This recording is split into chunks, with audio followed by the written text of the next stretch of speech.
Did you hear that 91% of guys that use Dove Men Plus Care antiperspirant recommend it? Dove Men Plus Care user James said that it has some kind of clever formula in their design to look after the pits. Guess that makes Dove Men Plus Care antiperspirant the smart choice then, James. Pick some up at your local retailer today.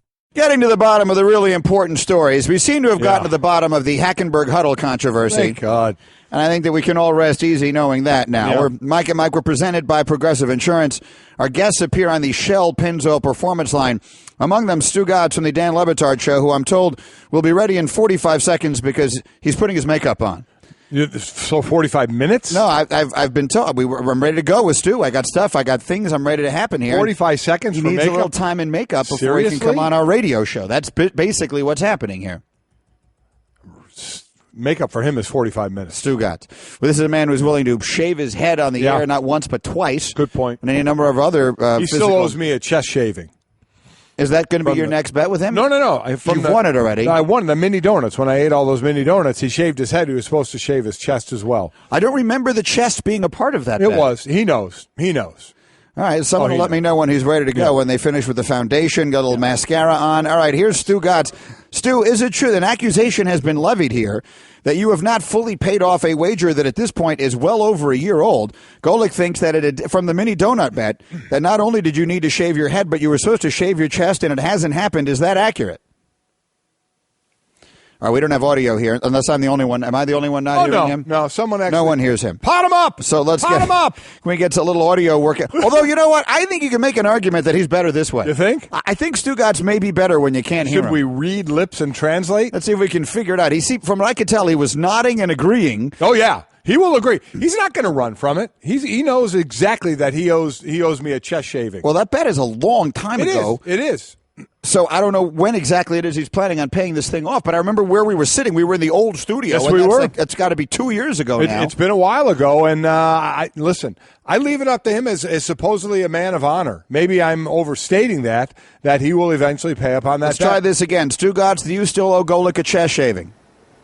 I do. I've admitted to Mike Golick that I owe him a chest shaving. I know I didn't fulfill the bet. I do like that idea, Greedy. I like the idea. I have a friend named Goldie. I called you Goldie. I like the idea of me just nodding my head yes or no. You guys asking me questions, I just nod my head yes or no. I don't say a thing the entire time. It's good radio. It'd be good radio right there. Can we just get to the bottom of the fact that Stu Gotts just misidentified me on the air? He got my name wrong. Yeah. He has a friend, Goldie, though. I did. Well, I got to be honest. I got a friend named Steve Goldstein, who's the voice of the Florida Panthers down here, and I messed up Goldie and Greedy. My apologies to you, Mike. There's not a Jewish person in America who doesn't have a friend named Goldie, okay? You can get my name right. It's as simple as that. All right, let's get to a couple of things here, Stu, before we get to the beef stew stuff. I don't know if you heard any of this Christian Hackenberg thing. We got to the bottom of it here. Apparently, he was sent off the practice field for not being able to or incorrectly breaking the huddle. That seems to have been basically nothing. But the Jets have lost Quincy Enunwa now for the season, who was basically their only representative offensive player. So is it possible that the Jets, there's a lot of this 0-16 talk around them this year, and I looked it up. The record for fewest points scored in a 16-game season is 140. Could it be that bad for you, me, and fans of that team this season? I guess it could be, Greeny. It's just such a weird sport, right? It's such a weird sport where you just never know. Like a couple of things bounce your way, a couple of calls go your way, and, you think you're going to start off 0-4, and all of a sudden you're 3-1. But I guess it's possible. I mean, they don't have much at the quarterback position. Hackenberg can't break a huddle. Bryce Petty, they've pretty much given up on. I can't name a wide receiver. Greedy, can you name a wide receiver that's going to start for the Jets on week 1? Is it Robbie Anderson? After that, I can't name a single wide receiver on the Jet roster. So I guess it's possible. And Greeny, I've said this to you a million times. If you're going to be bad, be really, really, really bad, especially in the NFL. And yeah, I could see a scenario where the Jets go, 2-14, 1-15. That would be ugly, without question. Listen, we had Dan on yesterday. You're down there in Miami. Miami, there's high hopes for the Dolphins. I don't think to overtake New England, but to be the next best team, and there are wild card spots available, and they made the playoffs last year. Do you think the fans down there have said that's off the table now with Jay Cutler coming in, or there's still hope for that? No, I think they think there's still hope. They believe in Adam Gase. They believe in the quarterback whisperer stuff. They believe that he can make quarterbacks better. Jay Cutler had his best season under Adam Gase. Ryan Tannehill had his best season under Adam Gase. So So, Mike, what this gets down to is the fans believe in this coach because this coach has done a great job with Tannehill. This coach got them to the playoffs a year ago, did it with Matt Moore in the final three games, who won 2 of those 3 games. So I think Dolphin fans still hold out hope. They know the Jets are bad. No one really knows what Buffalo's going to be. I think Dolphin fans hold out hope, even with Jay Cutler, that they could find themselves as a wild card team that makes the playoffs. And I don't think that's unrealistic for this Dolphin team, considering Jay Cutler had such a good year with Adam Gase the 1 year that they played together. All right, we have another question related to that in Beef Stew, but I wanted to bounce 2 other things off you this morning. One of them is Barry Bonds yesterday, almost silently, was the 10th anniversary of the day he broke the home run record. And it's remarkable. We did the whole show yesterday, and that never even came up. I didn't even realize it till late in the day. I saw a tweet that said, this is the 10th anniversary of him breaking that record. So I would ask you, Stu, we were talking this morning about Mike Trout, and I actually did the pace that he's on, and Bryce Harper, whoever it is that someday winds up making a run at that record. Will it be a big deal? Will it be anywhere near the big deal that home run chases have been in the past in baseball? Whose record are we talking about? Hank Aaron's or Bonds? Which record are we going with? I mean, theoretically, there's only one record, and it's Bonds. Okay, so listen, I don't know how you guys feel about it. No, I don't think there's a big deal. I don't think the numbers mean nearly as much as they used to in Major League Baseball, simply because of the steroid era that we went through with McGwire, with Sosa, with Bonds, with all those guys. So it will be a great accomplishment if one of those guys do it. It just won't be recognized the way it would have been recognized many years ago. I think Trout can get there. Certainly think Bryce Harper can get there. I happen to think Harper has a better shot of getting there than Mike Trout. But no, guys, it's not going to be recognized. Do you think we're going to break in? Let's fast forward. I don't know. Is it 10 years from now?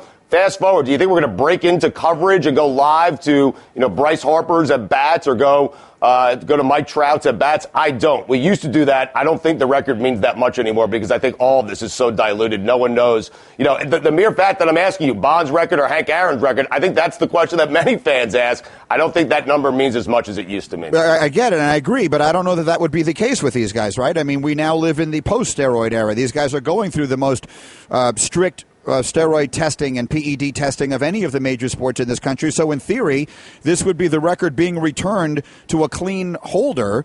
So, I mean, we think, Greeny, we don't know. We think that's the case, right? But I think there is a cloud around all of these guys. That's the unfortunate thing. Bryce Harper, Mike Trout.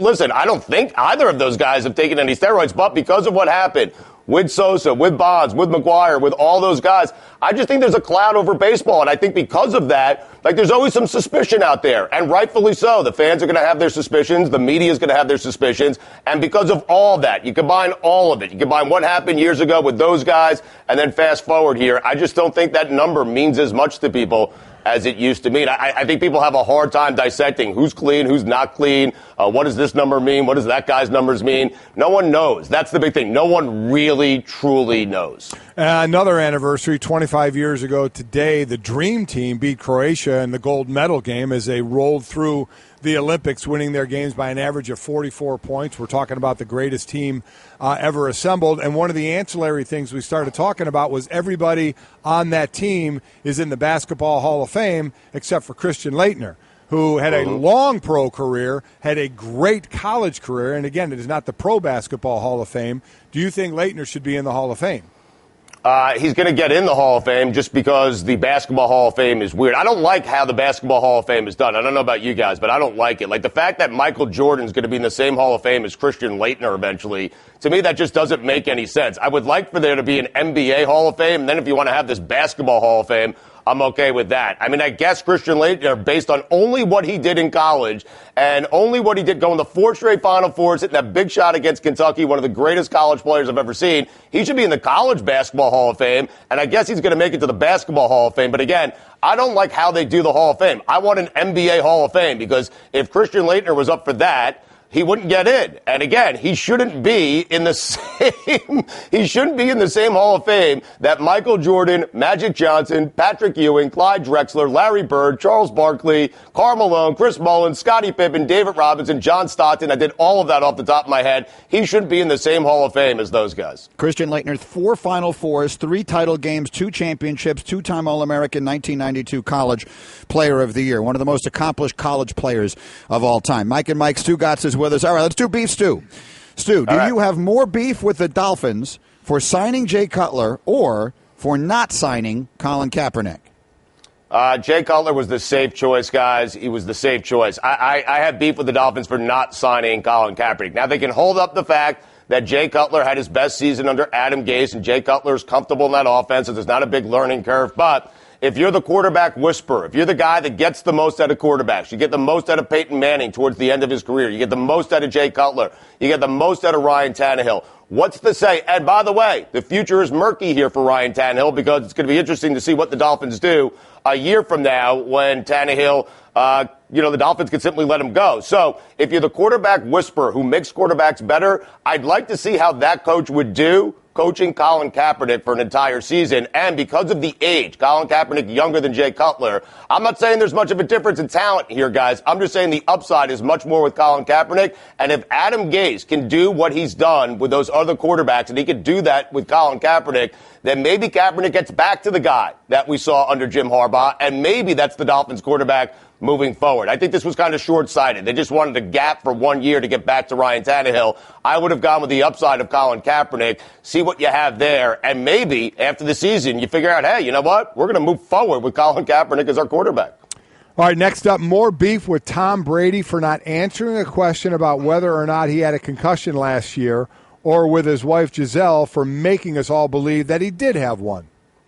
My beef is with Tom Brady here. Like the fact that he's asked about something and says it's none of your business. No, it is our business, Tom. Like the NFL is our business. And with all due respect to you, Tommy, your wife made it our business. She's the one who told us that you had a concussion last year. And the second she reveals that to us, that it is our job to follow up and ask you. And it is not, like, that's a terrible job by Brady there, saying that it's none of our business. No, it is our business. We want to know what's going on with you. We want to know what's going on with CTE in the NFL. You're one of the biggest stars. You can lend a voice to some of this stuff. Don't tell us it's not our business. It's our business because your wife made it our business. It's not your business. It's not your business at all. His answer was fine. If his wife wants to worry about him, just like he said, I have my wife that worries about me, my mom, my sisters.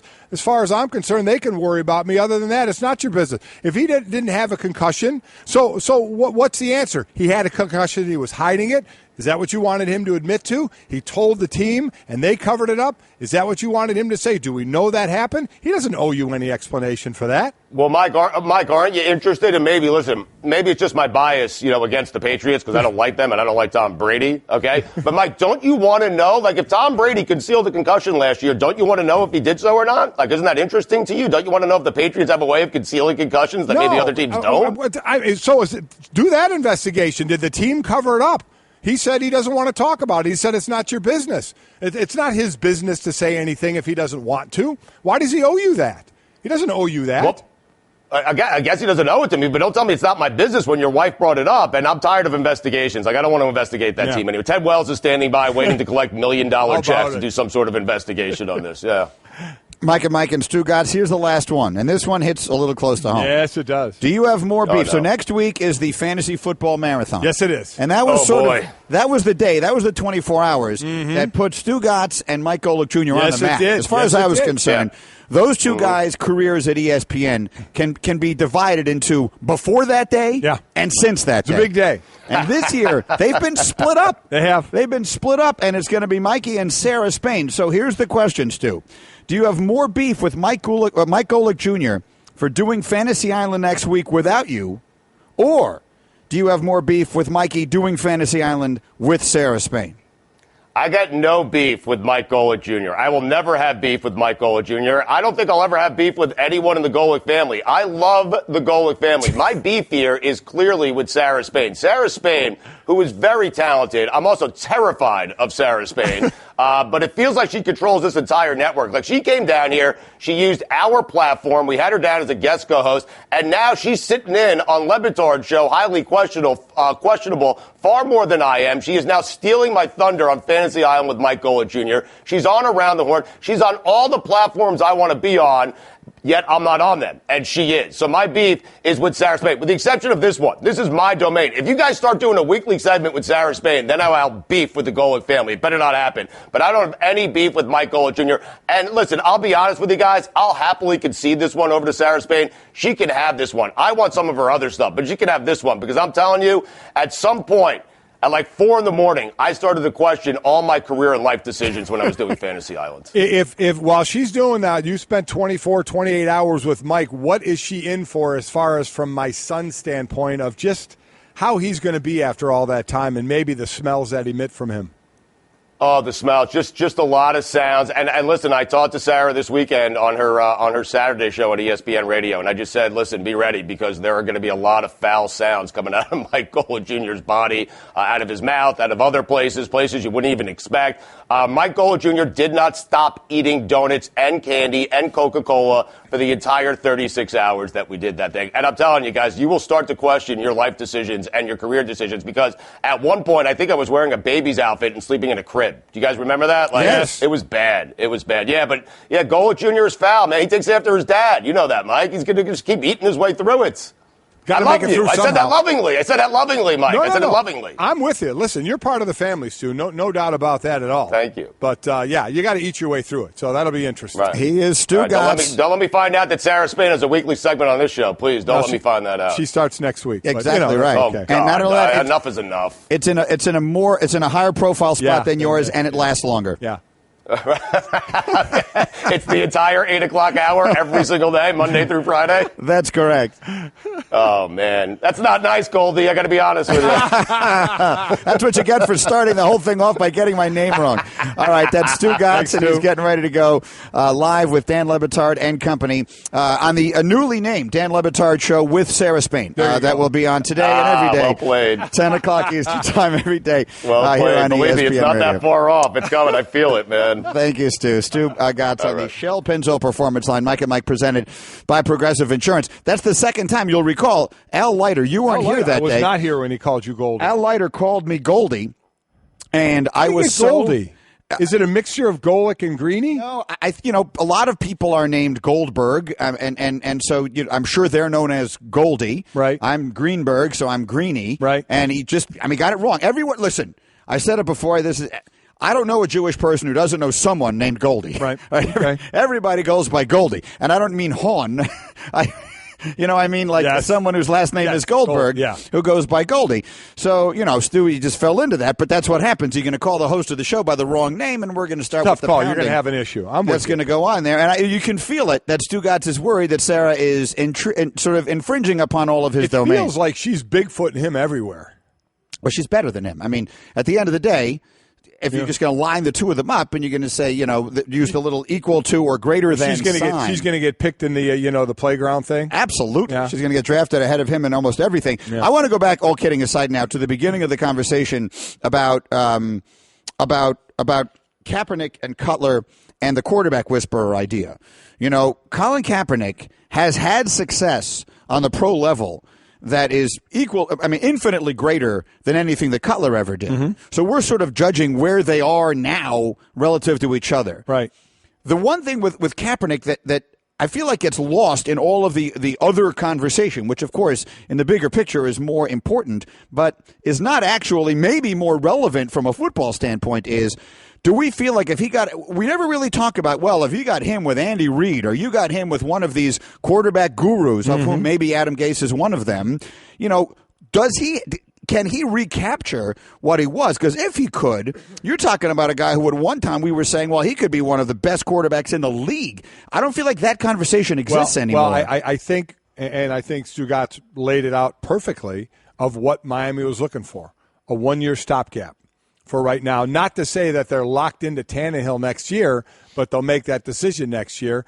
And basically what Stu and I've heard others say, if you took Kaepernick, that's a guy because he's in his 20s, you could grow with him. If Gase had success with him, then you could have yourself, if you're going to go in a different direction, you could have the guy under center already with a year under your belt with the coach. So I get what he's saying. I think the thought process was get a guy in here. It's in preseason, who knows the system, and let's just keep hitting the ground running because we made the playoffs last year. We think we can be a better team, and we think we can hit the ground running and keep going in this direction with a guy that knows the system. Well, Greeny, we're halfway through another baseball season, and we're really seeing some players who stand out as winners. Kind of like business travelers who win at business by staying at La Quinta Inns and Suites. That's because you can put your La Quinta Returns loyalty points to work on the spot with instant free nights. Just drive up with no reservation and instantly redeem points for a free night that same night simply by using the La Quinta app. It's like hitting a grand slam. With an app instead of a bat. Well played. Prepare to win at business by learning more about instant free nights and check out the summer rates at lq.com. Okay, Kevin, for the grand prize of $1 million. What color is the White House? I know this.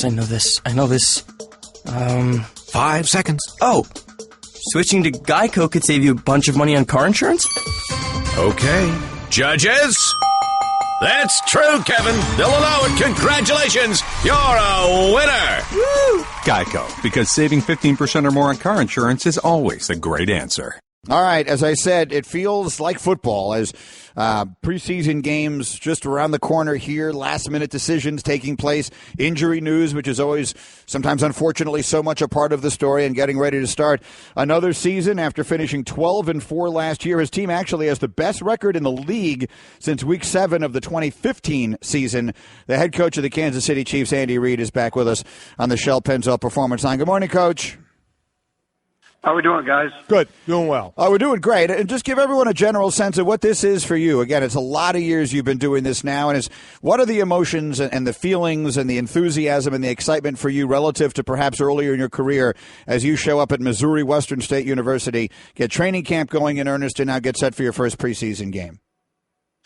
Yeah, no, I love training camp. It's an opportunity to coach. It's what it is. You're not getting ready for an opponent. You're getting your team ready for the season. So it's the most concentrated time that you have to coach the players, and you get to do it for a few weeks, and that part's enjoyable to me. So, and as you start another year, and the story was this year, you guys trading up to bring in Patrick Mahomes, but you have the quarterback in Alex Smith. But just in developing of young quarterbacks today, we've talked so much about it with you and others, from the college game to the pro game. What do you look for, and what have you seen early on in a player in that transition from the college game to the NFL? Well, you know, Mike, the thing I love about the college game right now is that they're throwing the football. So I think that transition for these young quarterbacks coming in, it really doesn't matter the scheme necessarily as much as that they've had an opportunity to have to read a coverage and throw balls short, intermediate, and long, and the timing part, the element there. So the transition's a bit different than when you're getting teams, getting quarterbacks from teams that were running the ball a little bit more. Listen, every quarterback's different. Every situation's different that they're put in. It's a sensitive position according to a situation that they're incorporated into, and so you hope for the best that they can come into a stable situation and then have good teachers around them to give them an opportunity to maximize their potential. And so. With Patrick, we liked what we saw at Tech, and he was a very exciting player. You've got to work on the blitz game. You've got to work on the footwork. You know, a couple of those things have changed around. He was never under center, so you got to do that part.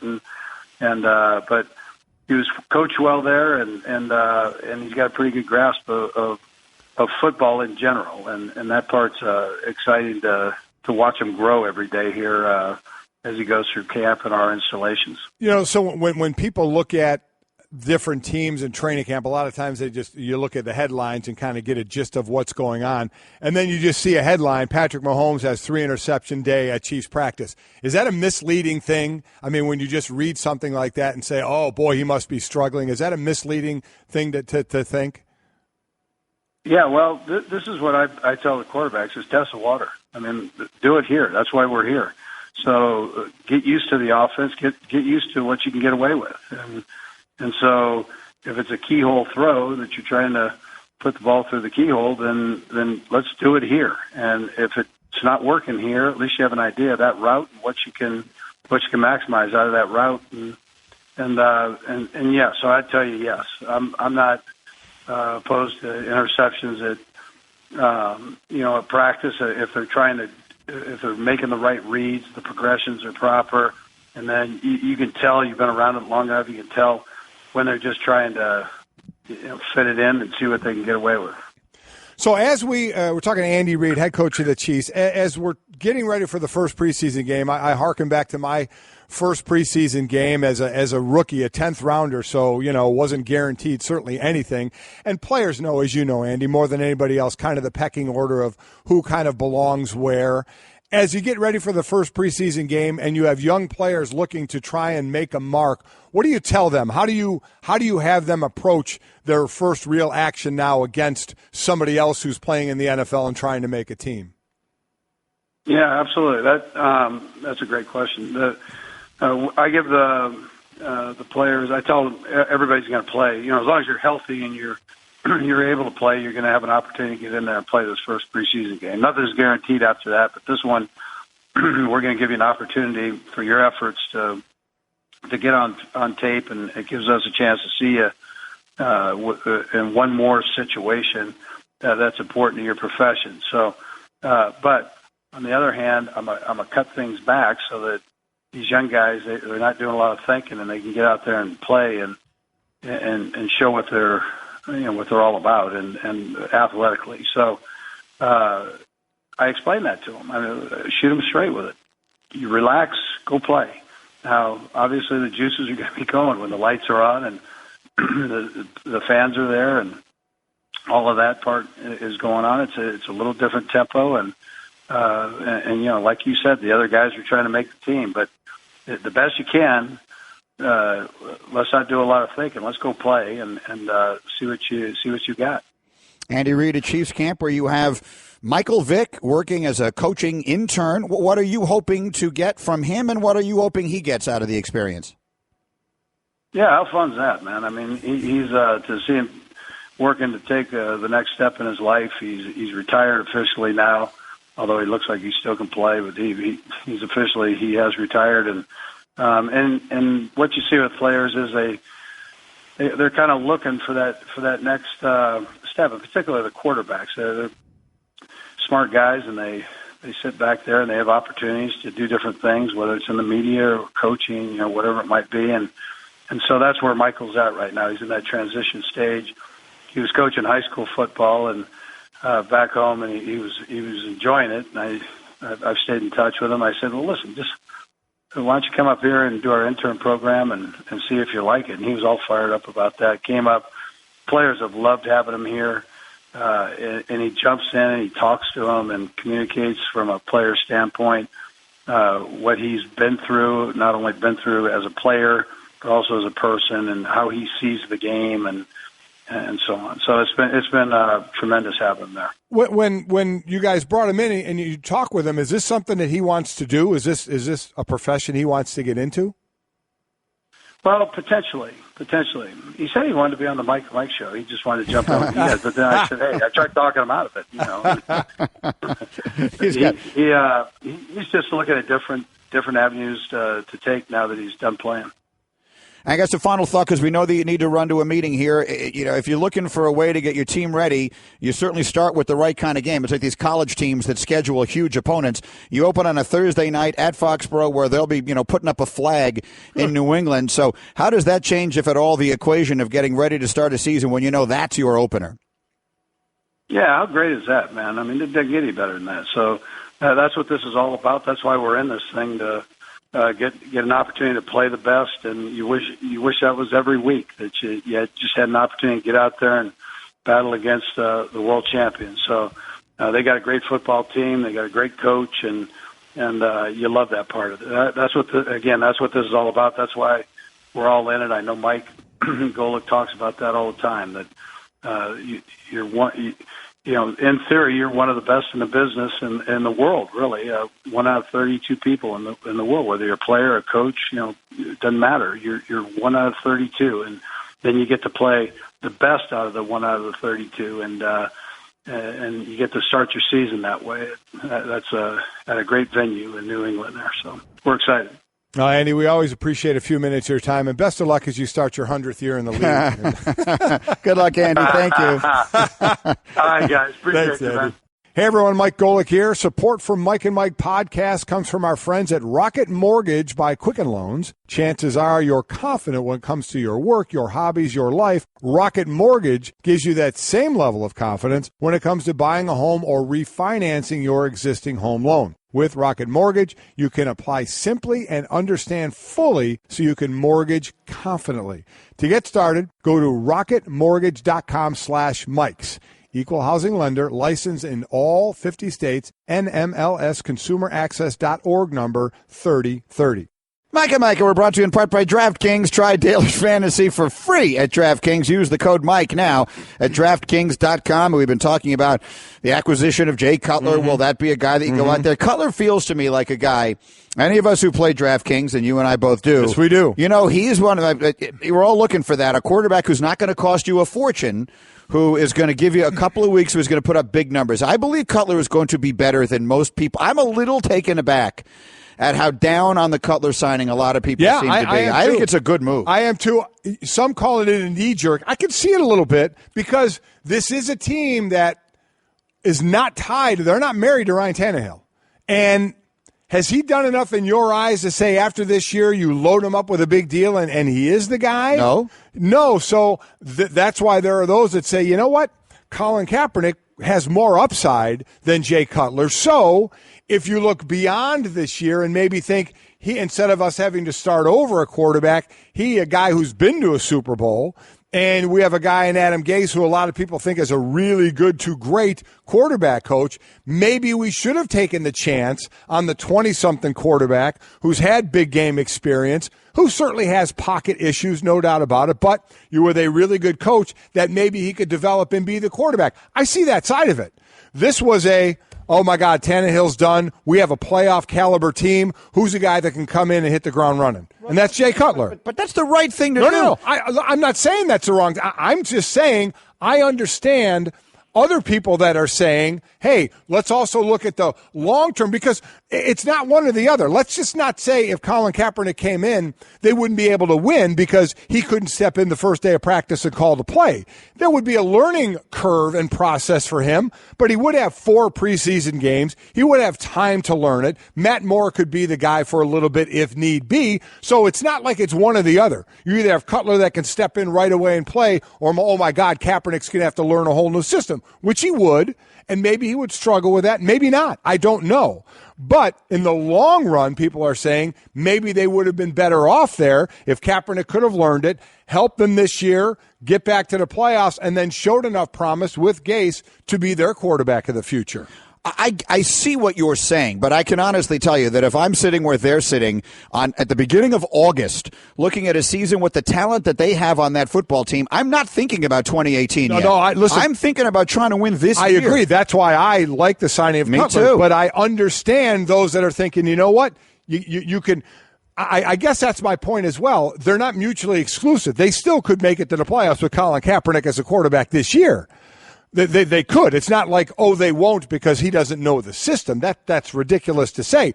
Does it help that Cutler worked with Gase and knows the system? Without question. I think that's the deciding factor. I think without a doubt it is. But the other, we can't say, well, if they signed Kaepernick, they could have kissed the playoffs goodbye this year, and they were just signing him for the future. I don't think you can go that far either. All right, we have another birthday to celebrate today. There's been a lot of those lately. This screen doesn't work. I don't know why I keep bothering to hit that. Break it. Okay, I'm going to pick that thing up, and I'm going to throw it. Yeah! Anyway, we've had huge birthdays in sports this week. Obviously, yesterday we had Mike Trout, and yesterday we had Sidney Crosby, and Sunday was me. And now today, Roger Federer is 36 years old. 36. Now, I want you to consider for just a moment And again, this is a testament to a variety of things. You look at Brady doing what he's doing at the age of 40, and you talk about the diet and everything else, and Aaron Rodgers saying he wants to play till he's 40. And you see the players that are going on longer in their career, and it's a testament to another thing that I hate in sports, which is rest, but you're only going to get more and more of it rather than less and less of it, because Federer has taken off chunks of time in his schedule. And at the age of 36, he could become the number one ranked player in the world. He has won, if he wins this week, he has won 2 of the year's first 3 majors. Only Ken Rosewall in 1971 and 72 has been an older major winner in the Open era. And Roger Federer is 31-2 on tour this year. That's the best record in the world. So you could, it's not even an argument. By any standard of measure, right now, Roger Federer is the best tennis player in the world at the age of 36. And that's just not something, again, Ken Rosewall, that's 1972. Yeah. That's something that has not happened in 45 years. So it is a fairly remarkable thing. And I wonder if we need to start rethinking what we consider to be old now in our athletes. When we look at Aaron Rodgers, do we look at a guy who was getting close to the end of his career? A generation ago, we would have been. 33, you're getting close to the end. You're kind of knocking on the door of the end. Can we look up quickly, Paul Carr? Let's just do it with quarterbacks. Just list, pick out any 10 at random, the greatest quarterbacks ever. How old were they when they retired? Like just 10 great quarterbacks, how old were they when they retired? The overwhelming majority were going to be well short of 40. And I think that's not what's going to happen without a doubt, anymore. But I just like, let's just go from when I played to the workout regiment that I had and the eating regiment, which was basically anything. The workout regiment was basically work your entire body. So the improvements just from when I was playing to imagine way before that, again, when I first got in the league, at halftime, dude was smoking a cigarette. to when I got in the league, to working every body part, the eating wasn't great. The supplements really hadn't taken off like they have now. I'm talking about legal supplements. To where coming to the end of my career, the supplements really started hitting more. Guys were learning more about them to where we are now. How about the end of Ray Lewis's career when he had kind of found the good eating gene and was going around and taking burgers out of younger players' hands and say, you got to eat better, to where we are now. To Tom Brady writing a book about it. God knows who could eat what he eats, but this is what he's doing. To Aaron Rodgers saying the exact same thing to Peter King. About eating, yoga, Pilates, what these guys are doing. I remember when in Philly in the off-season program, they brought a yoga instructor in and had us do yoga. It was a joke. We were laughing through it. Nobody wanted to do it. Nobody thought it would do any good at all. Nobody took it seriously. But look where we are now. Look what we're learning. Now you train more, not only sports-specific, but you train position-specific. O-linemen, certain workouts, certain drills. D-linemen, same thing. Wide receivers, linebackers are all doing things more specific to them. And forget the food. Whether these guys have personal chefs, whether they have food prepared by another place, or they just know to eat well and cook well, it's all changed. So to me, while we keep going, oh, my God, there's no way they could play longer, I say, of course they can play longer. The key thing being health. Stay away from the major injury. Stay away from 4 neck surgeries like Peyton Manning had, to where, you just deteriorate enough where you can't do anything. But if you stay relatively healthy, the way supplements are now, the way workouts are now, the way these guys take care of their bodies. James Harrison said what's he, 50? And dude's pushing, unbelievable weight, said he spends $400,000 to $500,000 a year to have people take care of his body. That's where we are right now. So why is it so odd to think, and I didn't mean 50, James, because I don't want you mad at me. That's a scary dude. You look incredible. So why wouldn't we think these guys can play longer? They're taking way better care of themselves, and the technology is way better than it's ever been, and they're taking advantage of it. I have some ages here again.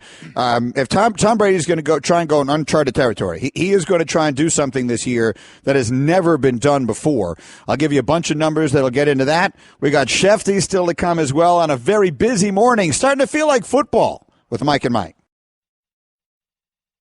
The Citi Double Cash Card presents tips for talking sports at the office. Number 8, be informed. I'm going to list some random stats that don't really mean anything. Uh-huh. Oh, yeah. I'm nodding, but I have no idea what you're talking about. Yeah, that's not working. Wouldn't it be great if everyone said what they meant? The Citi Double Cash Card does. It lets you earn double cash back with 1% when you buy and 1% as you pay. The Citi Double Cash Card. Double means double. Here we are. We're back and better than ever. Mike and Mike, presented by Progressive Insurance. Our guests on the Shell Pennzoil Performance Line, they will include Adam Schefter. Actually, they'll be in our studio in this hour with answers to all of our football questions. Really feels like football right now. Yeah. The analogy I made earlier this morning was it feels like that moment before the dinner party where you're like putting away all the stuff. Like you notice one of the kids left their sneakers in the hallway, and you got people coming over. You want everything to look at its absolute best. Lots of last-minute decisions are being made. Odds and loose ends are being tied up. A little dirty laundry being aired, and really big decisions about to be made. And I'm not referring to the one that was made on The Bachelorette. Oh, come on. Rachel blew it. She blew it. She just blew it. What can I tell you? She didn't choose Peter. She should have, because Peter didn't want to get married, so she chose Brian. I don't understand it. Everybody loved Rachel, but everybody wasn't loving her last night. So I don't know what to say. And as far as football, I'm with you, and I think a lot of people believe it starts because Hard Knocks starts tonight. HBO tonight. Remember, it's Tampa Bay. They're the team that's involved. And during the offseason, when their players were training, it was Jameis Winston who kind of let the cameras in early to get some shots of him training and stuff. So, it's one of those things that where teams wanted to do it, and then for a while nobody wanted to do it, but there was going to be a team that did it. So you were either going to accept it or be assigned it. It was going to happen. So you either fight it or embrace it, however, but I love it. I think everybody loves it as well. It really kind of takes you down deep inside what goes on at training camp. What I've always wondered about, because that's a real reality show. I'm not really a viewer of any reality shows, but sports are a reality show. That's what it is. Yes, You're watching real reality play out in front of you. I always wonder how much the cameras impact the way people behave. Like the coach knows when he's cutting the guy that the camera's in the room. Is his behavior different because the camera is there? Are the other 31 coaches behaving differently in that same meeting because there isn't a camera in the room than that guy is there? About cutting a guy? No, listen, I for a guy who's been cut a couple of times, what I heard and what I hear those guys say is pretty similar. Real. Pretty real. Yeah, on what they say to you and what goes on in the competitions, on the practice field and some of the things you hear, and whether there's some fights or whatever or competitions that go on at different positions. I think it's pretty realistic because for the most part, especially at practice, the media is around anyway, so cameras are basically around anyway, so it's not like anybody does anything different at practice when there are cameras around. They're just practicing. Remember, guys are trying to make the team. Right. Guys are in battles for their jobs in that case. So do they act differently maybe in the locker room when the cameras are around? It's possible they may do that. More guys will get interviewed, especially at dorms and things like that. So it may do that a little bit. But I think for the most part, it gives you a pretty accurate depiction of what goes on. The truth is, for a younger generation of player right now, they've grown up with cameras everywhere anyway. Yeah, that's exactly right. They grow up with Facebook Live and Instagram. You got, Antonio Brown, Facebook Living their post-game, celebration in Kansas City in the playoffs last year. So that's probably not so out of the ordinary for them. So that's what starts tonight. Let me give you off the top, and then we'll get back to some of that stuff about the quarterbacks and the ages. But let's run you through some of the big headlines from the day in sports. Mike Trout yesterday on his 26th birthday recorded his 1,000th career hit. It came at a loss, but that should not change the fact that Trout's numbers are about as good at this stage in his career as anybody that has ever played the game. He's the third player to debut in the last 100 years to record a milestone hit number 1,000, 2,000, 3,000, or 4,000 on his birthday. He's also, with his 101st hit, it was his fourth home run on his birthday at 26 years old. That's not too bad at all. A-Rod is the only other player all time to hit a home run 4 different birthdays. He did before turning 30. He hit his fourth one when he turned 29. Well, it wasn't his birthday yesterday, but Bryce Harper also reached into one of these age-related milestones. He hit his 150th career home run, and he did it before turning 25. How about this? He did it at 24 years, 295 days Monday. Hit his 150th career home run. It's the exact age that Monday's birthday boy Mike Trout was when he hit his 150th career home run, May 28th, 2016, off of Dallas Keuchel. So they're on exactly the same trajectory. Yeah. Who will wind up with more home runs in his career, Mike Trout or Bryce Harper? They're literally, to the day, Mike just told you, he hit his 150th home run on the same day of his life, 24 years and 295 days, that Mike Trout did. I think Trout's 441 ahead of him right now. Trout missed a lot of time this year with the thumb. I think I might lean toward Bryce. Me too. Between the two of them, I think historically speaking, Trout might wind up being known as the greater player, but Harper will hit more home runs. We'll wait and see. What else have we got? The Jets are a disaster. Quincy Enunwa is out for the year. For those of you, anyone who plays fantasy football knows Enunwa. He was the only Jet receiver on the roster this year who has ever done anything, and he's actually been an emerging player, and he's a good player. He's gone for the year with a neck. The Jets literally might make a run at having the least productive offense of all time if you sit back and look at what they actually have on the field. He's the only Jets receiver on the roster with 1,000 career receiving yards. He has over 1,100. Next closest is Marquess Wilson with 777 yards, and Robbie Anderson, 587. On down the list, is it Sharon Peak? I don't even know. Jalen Marshall, Miles White, Chris Harper, Lucky Whitehead. Lucky Whitehead. You know Lucky from I know Lucky. He was sort of the unlucky Whitehead. And, yeah. And some of those guys, like Jalen Marshall, he's got suspension issues. And Robbie Anderson has shown himself to be a decent. And they have no quarterback play to speak of. And, they have Matt Forte. The record, I'll just put it this way. I looked it up yesterday. The record for fewest points scored in a 16-game season is 140, set by the Seahawks in 1992. They could make a run at that. That's 8.75 points a game. They could make a run at that.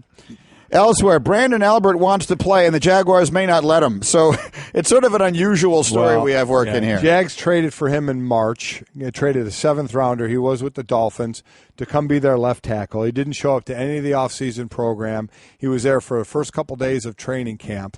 The first day was with the first team, and then after that, Cam Robinson, the 34th pick, the kid out of Alabama, was in the first team. So a couple days later, July 31st, he retired. Walked away and retired. He has 2 more years on a deal, 8.8 this year, 9.5 next year, none of it guaranteed. Week later now he comes back, says he wants to play. Jacksonville may not let him. We'll have Adam Schefter on in about 20 minutes how this all works. It's not like he turned in any retirement papers, so he's still basically property of Jacksonville in that situation. He can't just say, I'm unretiring and go play wherever he wants. Jacksonville may not want him back, so we'll see what his options could be. And finally, Cowboys Executive Vice President Stephen Jones says the NFL needs to improve the pace of its investigations, and he's talking in this case about Zeke Elliott. And if you just look at the headline, the headline made it sound like Stephen Jones went off on the league. And then you read the comments, and they're really very reasonable. He's basically saying this is a tough situation for everybody. And now that we have this new policy in place where we have our own investigative arm, we need to move this along more quickly. I'm surprised it hasn't been decided already. There are those, our own Booger McFarland thought maybe they would wait until after Jerry Jones was inducted into the Hall of Fame, the owner of the Dallas Cowboys, to not kind of somewhat sprinkle or rain on that parade. There's a committee that's been doing the investigation, and once they have their findings, they'll go to the commissioner, and then he has the ultimate ruling there. I guess on the other side of it is we know at most it's going to be a game or two. It's not like this 10, 12-game suspension is looming there. So at most it's a game or two. He can, even if it came down today, he could practice and play the rest of the preseason before he's suspended. So it does seem to have taken a long time, though. All right, and that is Off the Top with Mike and Mike on a busy day. We're presented by Progressive Insurance, comparing rates to help you save. Now that's Progressive. Call or click today. Find out how much Progressive could save you. I'm seeing this in front of me here from Spike Lee's Twitter feed. I don't have a lot of context. Let me just give you what I know. Here's like a small wire report story on it. This just moved in the last couple of minutes. Famed movie director Spike Lee this morning tweeted a poster for a rally in support of quarterback Colin Kaepernick. The rally is scheduled for 5 p.m. Eastern Time on Wednesday, August 23rd, so that's 2 weeks from tomorrow. in front of the NFL's headquarters at 345 Park Avenue in New York. Kaepernick parted ways with the San Francisco 49ers in March and remains unsigned. That's all the context that I have of this. I'm looking at the poster, and it basically says exactly what I just read to you that it says. So that's from Spike Lee's Twitter account. Exactly who else is organizing this, we don't know. I don't know with certainty yet. We'll see what more we can find out about it. And Shefty, again, is going to join us in studio in about 20 minutes. So that's something that you probably would have expected to see as the clock continues to tick and Kaepernick does not wind up being signed with the team. That is going to continue to become a larger and larger story. I don't know if the Dolphins thing in particular impacted that one way or another because of the specific relationship between Cutler and the coach in that case. But so we'll see what happens here, and we'll see what, if any, impact it has on any individual owner. I don't think it'll have any impact at all. I'm not really sure what they're aiming for here, obviously, to show support for Colin Kaepernick and certainly question why, being it's going to be, in front of the NFL headquarters, of questioning why he doesn't have a job and the thought of owners are the ones making the decisions about this. Do I think it's going to help him get a job? No, I don't. So, I don't know if that's the end game of this, is to, for lack of a better word, shame or publicly shame the NFL into thinking they're doing him wrong. I don't know. As I've always said with this, agree, disagree with whatever Colin Kaepernick did, it's up to 32 people. 32 people alone. Owners, 32 owners.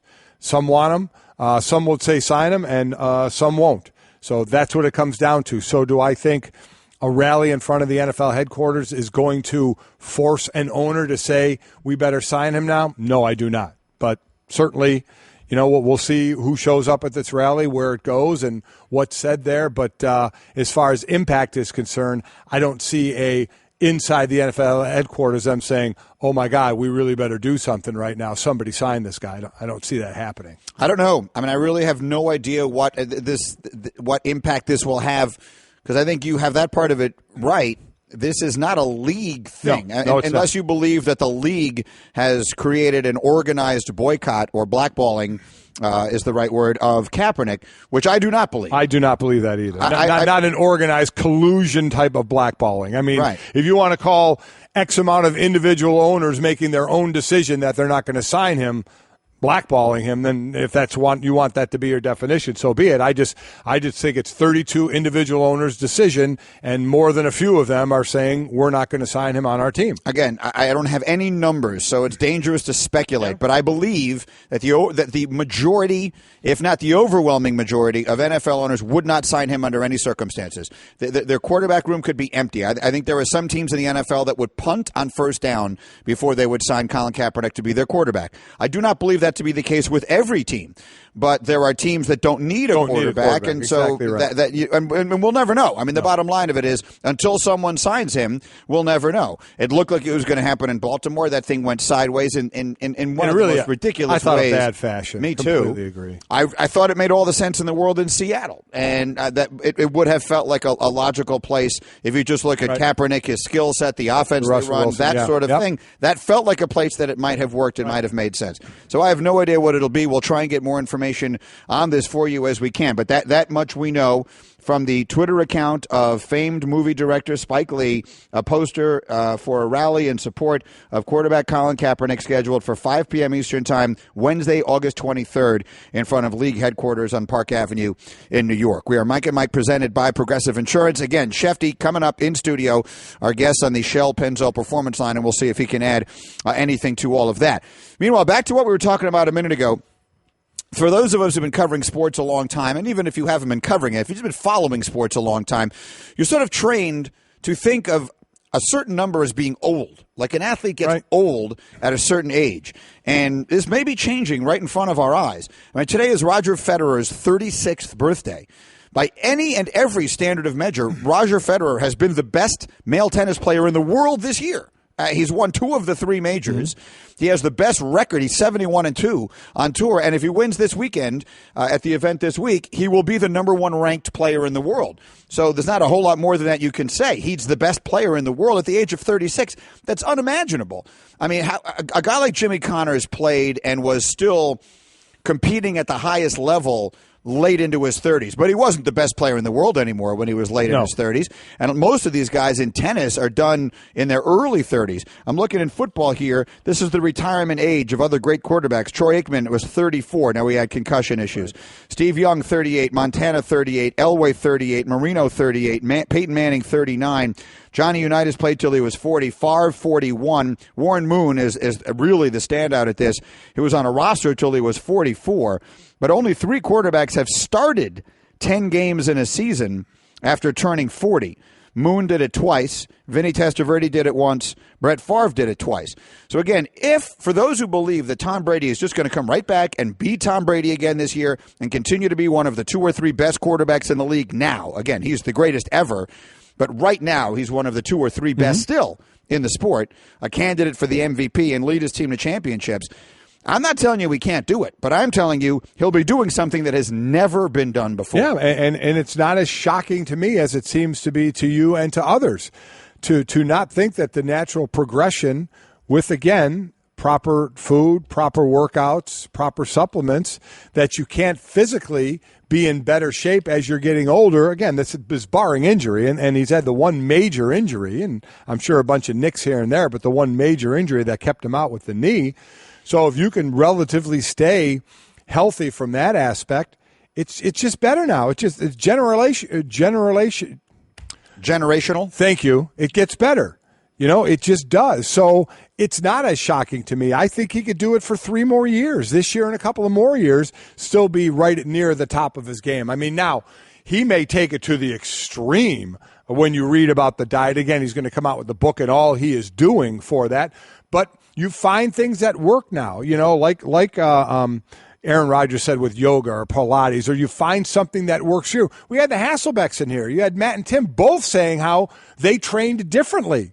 One wanting to throw the ball through a brick wall and the other not wanting to throw it as much. So you have different thought processes of how to train, and you have people that are learning and teaching these guys different aspects of training as well. It's more specialized than it has ever been. And if guys are willing to take advantage of that and have the ability to do it and the wherewithal to do it and stick to it, then I think their bodies are better prepared to go older. Well, then we're going to start having to think about reassessing not only our own image of what is an old athlete, but start watching records falling left and right? Because career records will just start to tumble.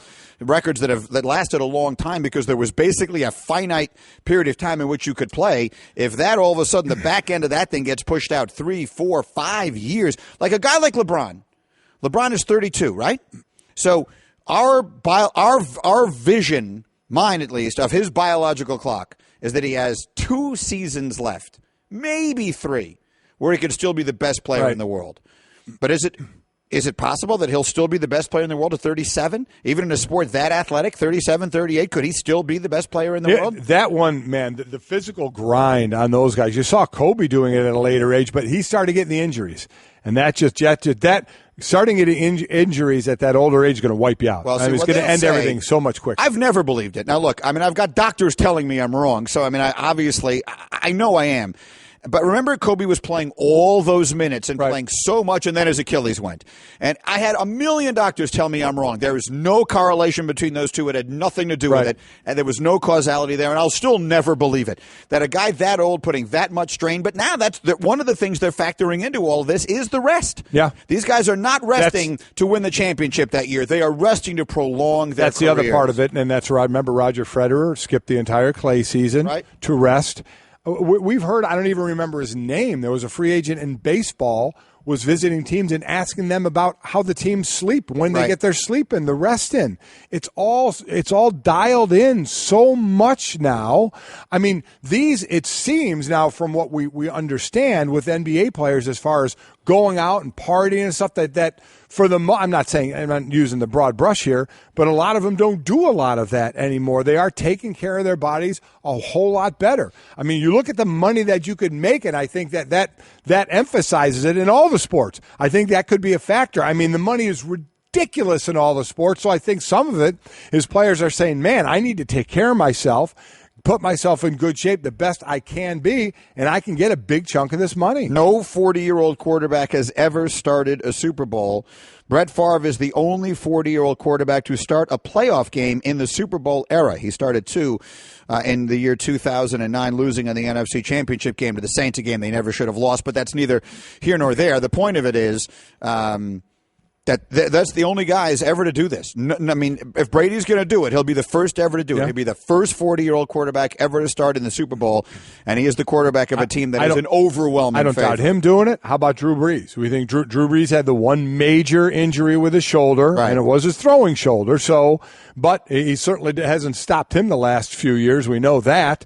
So him. We have Eli Manning was just sitting down with our own Sal pal talking about how looking at Brady and what he does gives him hope that if he takes care of himself, Eli's 36. How much can he go? Aaron Rodgers is 33. He'll be 34 in December, saying he wants to play another 7-8 years. That's into 40s and early 40s. So these guys, they have that in mind. I've never heard so many guys talk about, I want to play into my 40s or play for X amount of more years. What will be interesting do you ever get position players in that position? Guys who are, every play banging and banging and banging, and the toll that takes on your body overall to be able to play that late. And just the significance of quickness, because I don't care how good a shape what you you lose that right for positions. Yeah, if you're going to be a corner or a receiver or and running backs, forget it, because the beating that they take, their careers are getting shorter and shorter. Well, there is one, real quick. James Harrison, 39 years old now.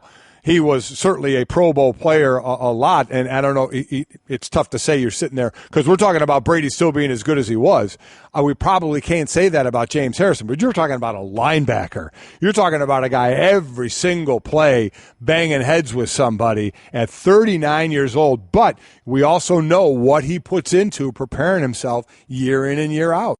Hey everyone, Mike Golick here. Support for the Mike and Mike podcast comes from our friends at Rocket Mortgage by Quicken Loans. Chances are you're confident when it comes to your work, your hobbies, your life. Rocket Mortgage gives you that same level of confidence when it comes to buying a home or refinancing your existing home loan. Rocket Mortgage is simple, allowing you to fully understand all the details and be confident you're getting the right mortgage for you. To get started, go to rocketmortgage.com/Mikes. Equal housing lender, licensed in all 50 states, NMLS, consumeraccess.org number 3030.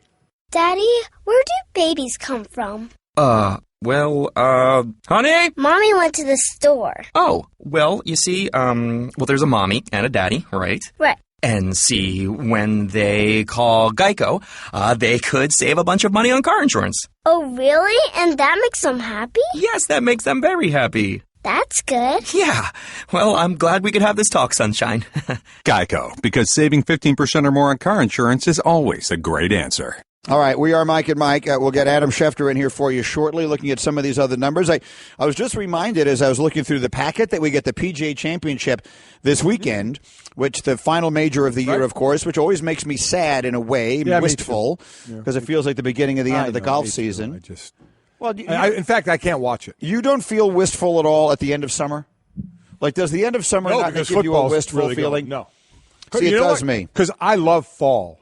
I mean, I almost like fall better than summer. Like the fall weather, when it just starts turning, when you just maybe need a little bit of a long sleeve shirt, and you know the football's getting ready to go. That's kind of my time. See, I think that you could. This is not scientific or anything, but I think you could define the difference between, generally speaking, the optimist and the pessimist by whether they prefer spring or fall. Mm-hmm. Because my problem with fall, I love fall. I agree with you. But with fall, winter's right around the corner. You can't think of that. With spring, summer's on the way. See, that's one of those. You remind me of a person that something good is going on, right? And you're looking for the next thing already. Of course. Instead of enjoying what's right in front of you, right? Enjoy it. Right. Enjoy. Boy, what a great fall day. End of sentence. Not, but oh man, winter's looming. Don't go that far. Just stop at the good. I feel like I should give you $150 and we just call this a session, because that's pretty much what most of my weeks are like. Oh, boy. That explanation of how I should not be looking ahead. You should never be looking ahead in anything. No. You should always be living in the moment in which you currently are. Shefty, I'm told, is walking over here right now, so I'll take this moment to just say one other very quick thing. when I looked at every once in a while during the show, I'll look to see what things are trending on Twitter, just to see if any of them are sports related, and make sure I'm not missing anything. And right now, the number 1, 2, 3, 4 thing, the fourth trending topic on Twitter is hashtag bad foods to eat on a stick.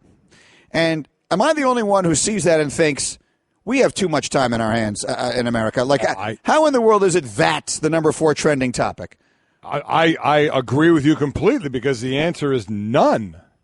No, there are certain things you can eat on a there stick. is nothing that's bad to eat on a stick. Well, I mean, I'm looking at some of the responses that are here. Coffee, clams, soup, sloppy joes, All right, rice. there are a few things. There are a lot of things you can't. That's true. Coleslaws, a lot of things. An entire Christmas ham, someone tweeted here. Oh, I did that. But who's sitting around and thinking about that this? on a branch? Who is sitting around giving thought to what is a bad food to eat on a stick? Obviously, a number of people if it's trending fourth. Let's see if, the last time we had Adam Schefter in our studio, he started getting texts immediately, got up and left. Yeah, he did. So let's see if we can get a couple of minutes of the undivided attention of the one, the only, the NFL insider, Adam Schefter. Good morning, Shefty. We're going to do our best to stick with you for this entire segment or segments. If you decide to keep me over, I'm all good. All right, what is your take on the Cutler signing and spinning it forward?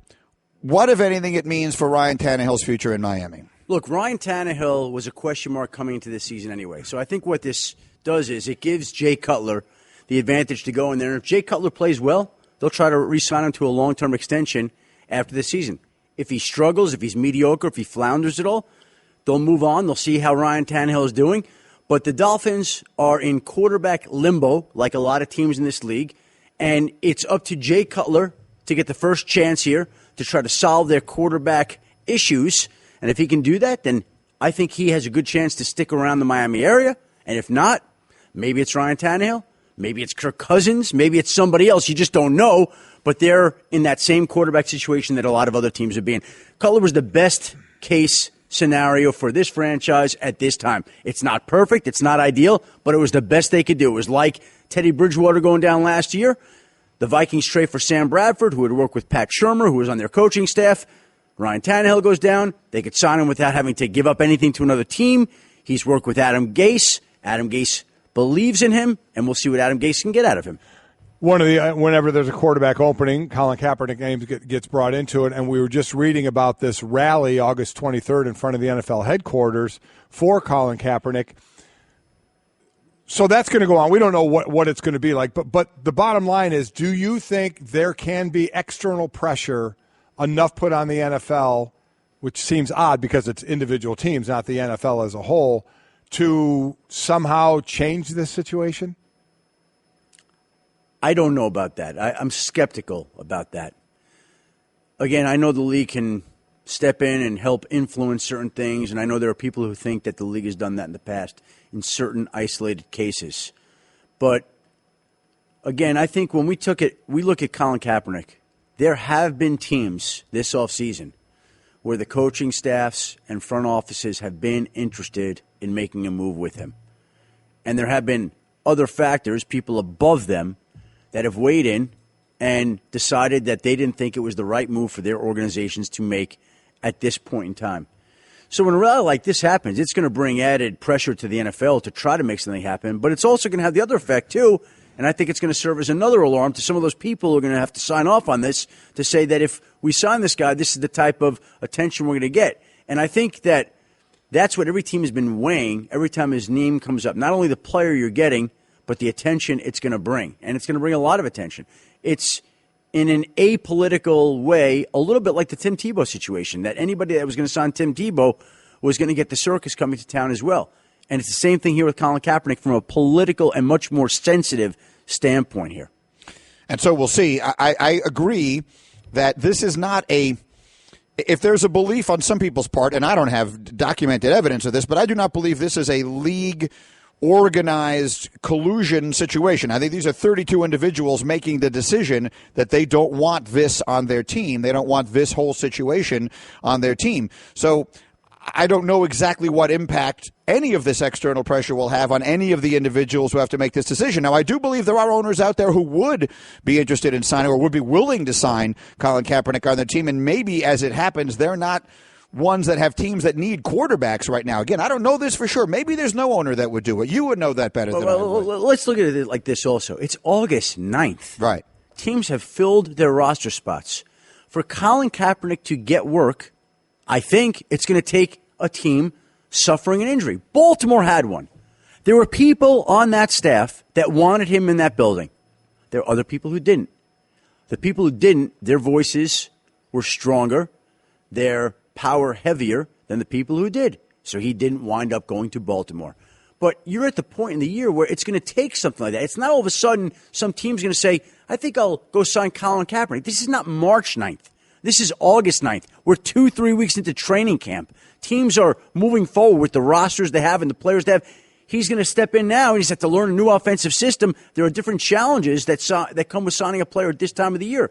So it's a different deal right now at this time of the year, I think, overall. Moving on to another player, Zeke Elliott. Stephen Jones has come out and said, hey, NFL, we'd love for you to give us a little decision here on what's going on. So why hasn't there been? And could it be possible that they wanted to wait till after Jerry Jones had his moment in the sun? Well, I don't think that's directly it, but again, I don't think it hurt the situation. Now, I think the NFL has pointed out that there's been this 4-person committee that has been making recommendations, and as far as I can tell, I don't know if all those recommendations were in as of yesterday. Maybe they are as of this morning. But I think the commissioner was still waiting for all the recommendations before he could render a final decision. Let's put it this way. I don't think the league was in any hurry to get that decision out last week. I think there was no rush with Jerry Jones going into the Pro Football Hall of Fame. But I do think that the league is trying to be as thorough as it can before it comes to any sort of verdict in making a decision on Ezekiel Elliott. But at the same time, I think Stephen Jones is right. It's been over a year. Yeah.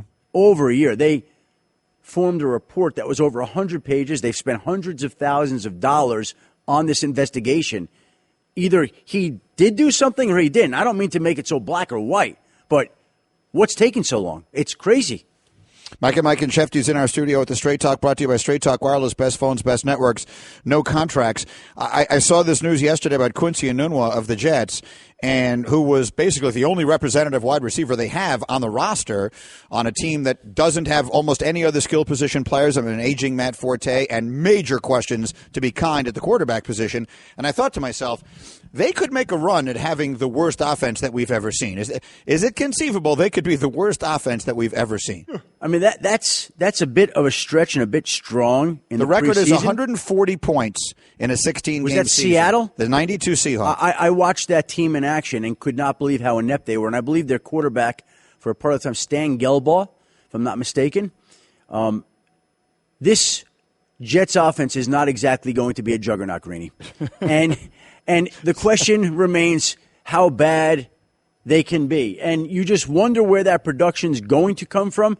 I do think they have some good coaches on their staff who are going to be able to come up with some good plans. But, again, the firepower is just not there from an offensive standpoint. And so I don't know that it's going to set the record, but it's got a chance to be bad in that category. Which is not the way that you want to start. I mean, this is not the way you want to start the season. And it's hard to even think that we're saying, okay, well, now you lost Quincy Enunwa, now you're really doomed. That question alone should tell you something about the state where of your you were offense. to begin with. Yeah. Stan Gelbaugh, by the way, started 8 games that year. Kelly Stouffer started 7. Yeah. Dan McGuire started. I watched that team in action at the Seattle Kingdom a couple of different times, and they were bad. One more for me. Brandon Albert got traded to Jacksonville, didn't show up for anything. First day of camp, he was first team. After that, Cam Robinson was. 3 days into camp, he retires. A week later, he comes back. Jacksonville says at this point they don't want him. What are the options for him? What is this limbo he's in, and what can happen? Well, I think it comes back to his contract because essentially, if he didn't report, he was going to have to pay back $3.8 million. Right. So there's something there that the two sides will have to figure out, and I don't know what conclusion they're going to come to. But if they don't want him, they have to cut him? Is that and I mean, well, if they cut him, then he's free of the money. Right. So, again, this I don't think it's as simple as, okay, we're cutting you, but then if he's saying I'm there, is he really there? this is a unique case, and to be perfectly honest, I got to make a few calls to figure out exactly how this is going to go. I couldn't figure out where it was going to go. Money is at the root of it, of course. Sure it is. Well, Greeny, we're halfway through another baseball season, and we're really seeing some players who stand out as winners. Kind of like business travelers who win at business by staying at La Quinta Inns and Suites. That's because you can put your La Quinta Returns loyalty points to work on the spot with instant free nights. Just drive up with no reservation and instantly redeem points for a free night that same night simply by using the La Quinta app. It's like hitting a grand slam. With an app instead of a bat. Well played. Prepare to win at business by learning more about instant free nights and check out the summer rates at lq.com. Mike and Mike reminding you, if you miss any of the show, including Andy Reid in Hour 3, you can listen to all 4 hours of Mike and Mike on demand in the ESPN app. And now you can subscribe to our Best of podcast. It's all available in the Listen tab of the ESPN app. Let's do a little At the Mics here, which is brought to you by Dove Men Plus Care. It's pretty hot out today. If you want to stay fresh, grab yourself some new Dove Men Plus Care antiperspirant. 91% of guys who use it recommend it. We've been talking about quarterbacks playing at an older age, and maybe part of it is the traditional things we associate with athleticism, I guess with the exception of strength, arm strength, are not things that you really need to play the quarterback position, almost like a pitcher who loses a few miles an hour off his fastball but has learned other ways to get you out. Maybe the quarterbacks can continue to do it with their extended knowledge and understanding of the game. Jay Cutler, when he was asked about what he's been doing during this offseason where he hasn't expected to play and what kind of shape he's in, he made the following comment. Well, the good thing is I play quarterback, so I don't really have to be in that great of cardiovascular shape. But I'll be fine. Adam knows kind of what I've been up to, so we'll figure it out along the way. Another thing to go along with it, and this is more football specific, because I don't know what the other leagues have done as far as this is concerned, but one of the last things in the last CBA that players did fight for was practice time and off-season program. When I was playing, end of February, beginning of March, you were back working out, back running, back doing the thing. Now, you're talking anywhere from 6 to 7 weeks later. I'm talking first week of March we were working out, making our $25 a day to work out. They make a little more than that now. And I'm not bitter. And now, it's like the third week of April that they don't have to report till. Now, some coaches hate that, especially with younger players, especially like younger quarterbacks. They'd like to get them in the building and start to work with them. But practices, 2-a-day practices, I'm not going to sit here and say, oh, my God, how easy it is. But, listen, we went through 2-a-days, sometimes 3-a-days, pads on hitting. Now they hit for one practice. The other practice, they don't even bring helmets out. It's shorts, they're wearing ball caps. And so that's saving their bodies some. From a quarterback situation, in the arm and talking about throws, they're only really throwing that one practice, that walkthrough practice. They're not throwing the ball. So you're saving yourself there. Other positions don't get beat up as much because you're not hitting. As I said, the downside of that is the undrafted guys or the guys trying to make a team, you get seen less, to try and make a team. But their concern was more obviously for the vets and the starters and taking care of them. And during the season, you're only allowed 14 padded practices, which is a monster difference. We, in Philly with Buddy Ryan, Wednesday and Thursday were locks. Everybody was in pads. And if we lost and didn't look good, there were times Fridays we'd have uppers on, just shoulder pads on, and still go through some hitting. So now it's 14, which comes out to basically 17 weeks in a season, less than one time, a week. That you're wearing, you have to wear pads. Now, even before that rule was in, there were coaches that at a certain part of the season would kind of take pads off a little more and take care of you, but now it's mandated.